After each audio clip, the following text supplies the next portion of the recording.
nama saya Adara Malvalena Endang Kartika dengan NIM akhir 010. Saya Alfrida Syira Lutfayail dengan NIM akhir 121. Saya Septika Ramadina dengan NIM akhir 131.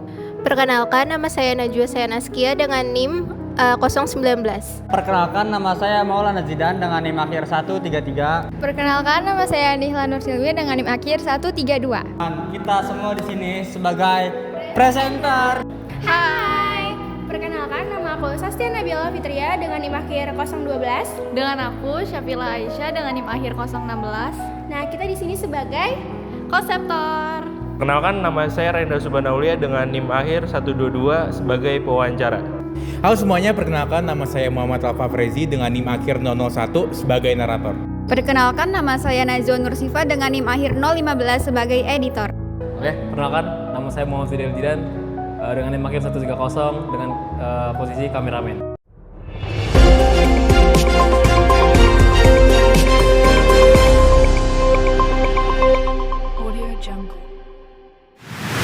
Pendidikan tinggi merupakan salah satu jalan penting bagi generasi muda untuk mengembangkan potensi diri dan mempersiapkan masa depan. Namun, dalam prosesnya, mahasiswa itu tidak hanya menghadapi tantangan akademis, tetapi juga tantangan ekonomi. Salah satu persoalan yang sering menjadi perhatian mahasiswa adalah uang kuliah tunggal atau yang biasa kita sebut UKT.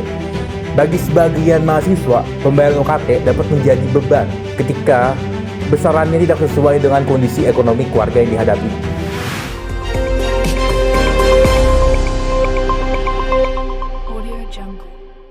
UKT merupakan biaya pendidikan yang dibayarkan mahasiswa setiap semester sesuai dengan ketentuan dan kelompok UKT yang telah ditetapkan. Pada dasarnya, sistem ini diharapkan dapat menyesuaikan biaya pendidikan dengan kemampuan ekonomi mahasiswa dan keluarganya. Namun, dalam kenyataannya, kondisi ekonomi keluarga dapat berubah sewaktu-waktu.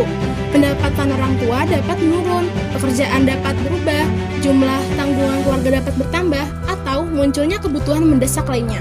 Permasalahan kemudian muncul ketika besaran UKT yang harus dibayarkan tidak lagi sesuai dengan kondisi ekonomi keluarga mahasiswa.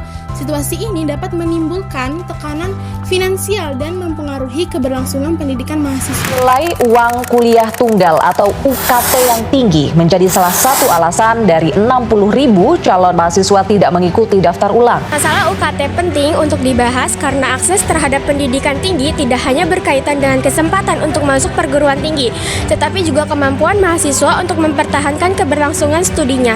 Ketika biaya pendidikan dirasa terlalu berat, mahasiswa dapat mengalami kesulitan dalam memenuhi kebutuhan akademik maupun kebutuhan sehari-hari. Dalam beberapa kondisi, mahasiswa mungkin harus mencari pekerjaan tambahan, mengurangi kebutuhan kuliah, meminjam uang, atau mengalami hambatan dalam pembayaran UKT. Oleh karena itu, persoalan ini perlu dilihat bukan hanya sebagai masalah pribadi mahasiswa, tetapi juga sebagai persoalan yang berkaitan dengan keadilan, akses pendidikan, dan kepedulian terhadap kondisi sosial ekonomi mahasiswanya. Untuk memahami permasalahan ini, kelompok kami melakukan pengumpulan informasi melalui wawancara langsung dengan mahasiswa. Wawancara dilakukan untuk mengetahui pandangan, pengamatan, dan harapan mahasiswa terkait besaran UKT. Melalui metode ini, kami berusaha memperoleh gambaran secara langsung mengenai apakah UKT yang dibayarkan telah sesuai dengan kondisi ekonomi mahasiswa dan keluarganya.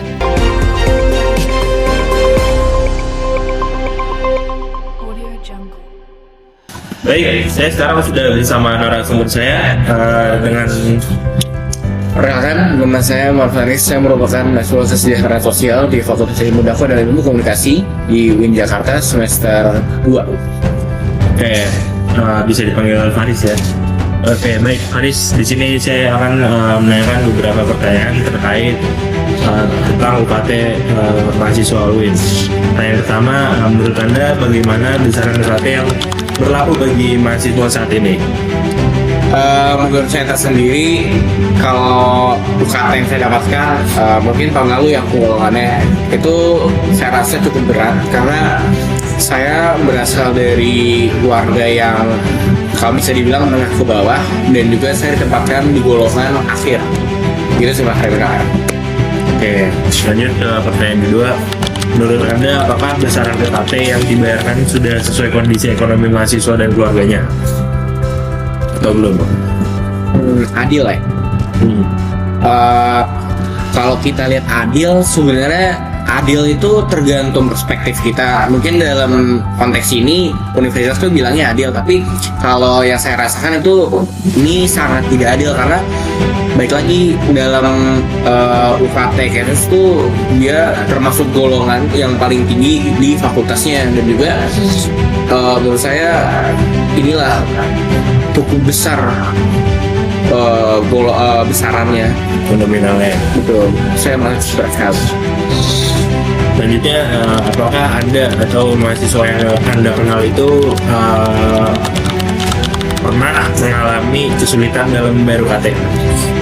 Sekurang pengalaman saya, sekurang pengetahuan saya, ada beberapa 1 atau 2 anak yang sekiranya dia tuh berhenti kuliah gara-gara UKT-nya terlalu besar. Jika kita analogikan 8 juta dikali 5 atau 5 semester aja sekitar 40 juta.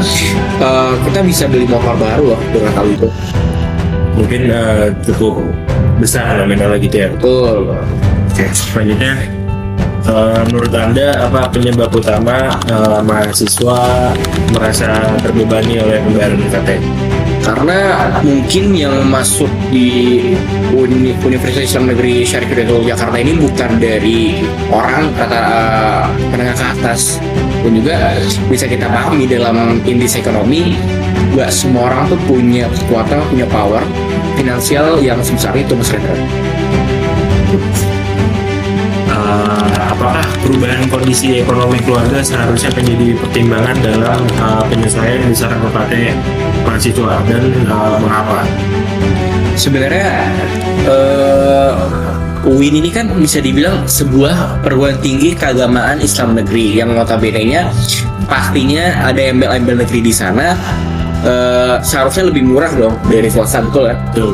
Namun pada kenyataannya, setelah kita lihat kenaikan UKT sekarang dengan segala macam hiruk pikuknya, itu ya saya bisa menyatakan kalau misalnya UKT PTN dengan PTS itu tidak jauh berbeda, Mas Radu.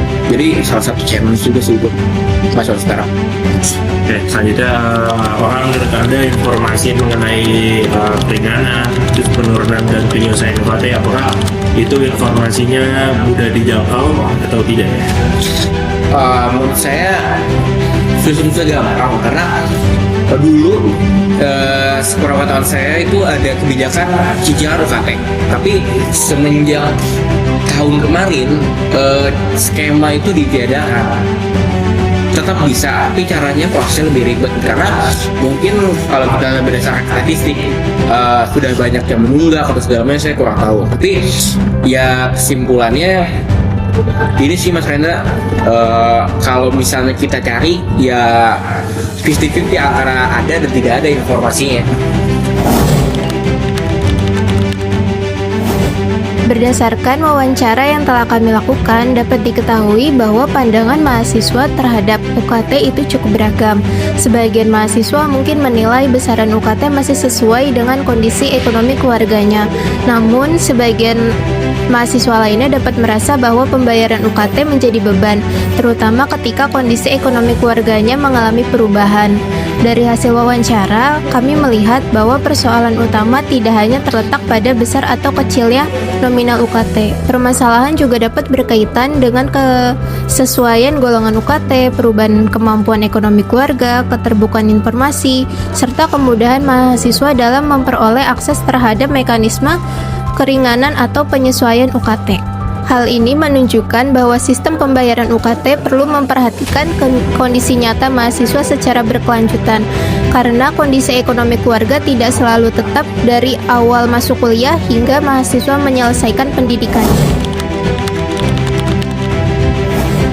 Berdasarkan permasalahan dan hasil wawancara tersebut, kelompok kami menawarkan sebuah gagasan program bernama UKT Responsif Mahasiswa. Program ini bertujuan untuk meningkatkan akses informasi, pendampingan, dan respon terhadap mahasiswa yang mengalami kondisi perubahan ekonomi. Program ini mengalami beberapa bentuk kegiatan. Pertama, menyediakan pusat informasi UKT yang mudah diakses oleh seluruh mahasiswa. Informasi tersebut mencakup mekanisme pengajuan keringanan, penyesuaian golongan UKT, persyaratan administrasi, dan jadwal pengajuan. Kedua, menyediakan layanan konsultasi bagi mahasiswa yang mengalami kesulitan ekonomi. Melalui layanan ini, mahasiswa dapat memperoleh informasi mengenai langkah yang dapat dilakukan tanpa merasa bingung mengenai prosedur yang harus ditempuh. Ketiga, meningkatkan sosialisasi mengenai kebijakan UKT melalui media sosial, website, organisasi mahasiswa, dan kegiatan akademik. Keempat, mendorong adanya evaluasi kondisi ekonomi mahasiswa secara berkala, khususnya bagi mahasiswa yang mengalami perubahan signifikan dalam kondisi keluarganya. Kelima, menyediakan mekanisme pengaduan dan aspirasi mahasiswa yang jelas, namun mudah diakses agar mahasiswa dapat menyampaikan kendala terkait UKT. Melalui Project Citizen ini, kami memahami bahwa mahasiswa tidak hanya berperan sebagai penerima kebijakan, tapi juga sebagai warga negara yang dapat mengidentifikasi masalah, mengumpulkan informasi, menyampaikan aspirasi, dan juga menawarkan solusi. Nah, permasalahan UKT ini tuh berkaitan dengan nilai keadilan sosial, partisipasi warga negara, hak memperoleh pendidikan, serta tanggung jawab bersama dalam menciptakan sistem pendidikan yang lebih responsif terhadap kondisi masyarakat. Dengan menyampaikan gagasan berdasarkan hasil wawancara dan analisis, mahasiswa dapat ikut berpartisipasi secara kritis dan konstruktif dalam membahas persoalan yang ada di lingkungan pendidikan.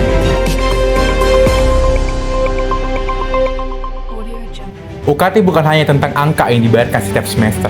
Di balik pembayaran tersebut terdapat kondisi ekonomi keluarga, kebutuhan hidup mahasiswa, perjuangan orang tua, dan harapan untuk menyelesaikan pendidikan. Melalui Project Citizen ini, kami berharap adanya sistem UKT yang semakin adil, transparan, responsif, dan mempertimbangkan perubahan kondisi ekonomi mahasiswa. Karena pendidikan seharusnya menjadi jalan untuk membangun masa depan, bukan menjadi hambatan bagi mereka yang sedang berjuang untuk mendapatkannya. Kami dari kelompok PKN Kesos semester 2 mengucapkan terima kasih kepada seluruh narasumber dan pihak yang telah membantu proses pembuatan video ini.